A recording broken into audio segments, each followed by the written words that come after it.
విద్యార్థులకు తెలుగు భాషను తప్పనిసరి చేస్తూ తీసుకొచ్చిన చట్టాన్ని పగడ్బందీగా అమలు చేయాలని తెలంగాణ ప్రభుత్వం నిర్ణయించింది. అన్ని బోర్డుల స్కూళ్లలో వచ్చే 2025-26 విద్యా సంవత్సరం నుంచి 1వ తరగతి మొదలు 10వ తరగతి వరకు తెలుగును ఒక సబ్జెక్టుగా బోధించాలని ఆదేశించింది. విద్యార్థులకు తెలుగు భాషపై పరీక్షలను కూడా నిర్వహించాలని తెలిపింది. విద్యార్థులు తెలుగు భాషను అభ్యసించేలా చర్యలు తీసుకోవాలని పాఠశాలల్ని ఆదేశించింది.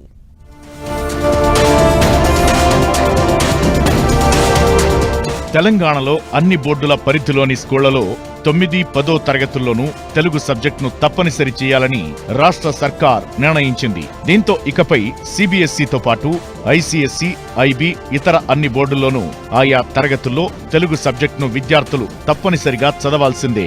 ఇందుకు సంబంధించి తెలంగాణ విద్యాశాఖ ఉత్తర్వులిచ్చింది.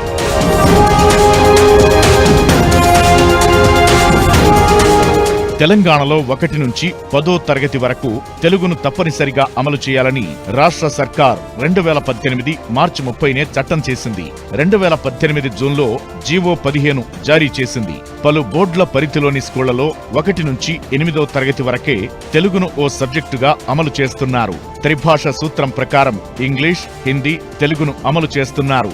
ఆ తరువాత 9, 10 తరగతుల్లో 2 భాషల సబ్జెక్టులే ఉంటున్నాయి. ఇంగ్లీష్ తప్పనిసరిగా ఉంటూ మరో సబ్జెక్టుగా హిందీ లేదా వేరే ఒక భాష ఉంటోంది.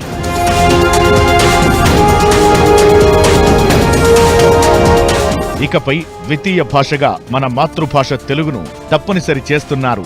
రానున్న విద్యా సంవత్సరం నుంచే ఇది అమల్లోకి రానుంది.